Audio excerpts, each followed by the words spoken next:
Change. It occurs all around us. From small to big, they all eventually form the lives we live today.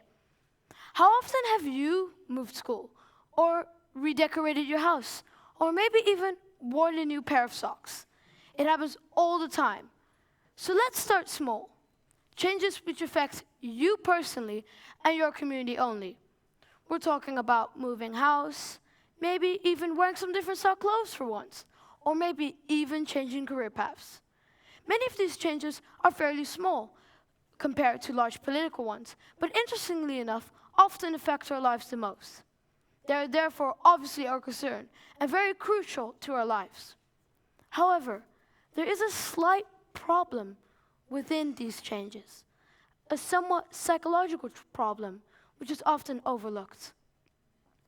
Fear, a phobia of change. We often pursue something with the mentality of it having to result in gain. Almost mathematically, like calculators, working out the probability of loss and gain for personal benefit. And if we conclude that something could result in loss, we ultimately quit. But why? Why do we quit? Why is moving house or country regularly associated with discomfort? There are new possibilities, new opportunities. You can learn and discover a lot.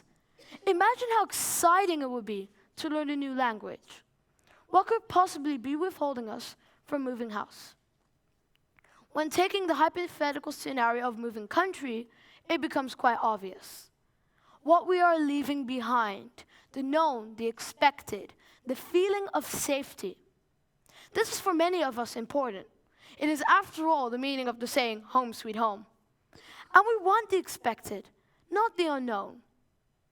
But however comforting the expected may be, it's not very exciting or educational and prevents you from taking new opportunities. It's like barricading yourself inside a hole, neglecting the world around you.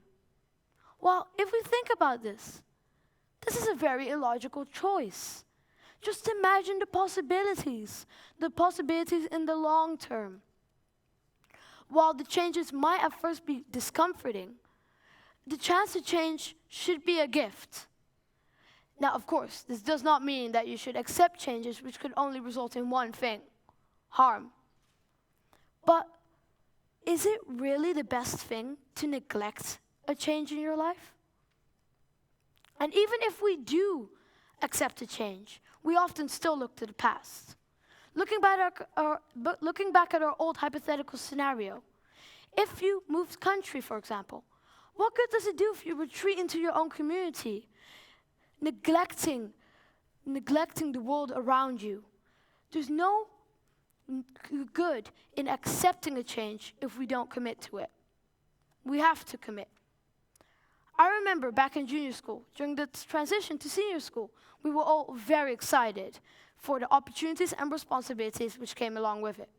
However, as we neared the end of the year, more and more students and pupils became hesitant, some even disapproving of changes in their lives.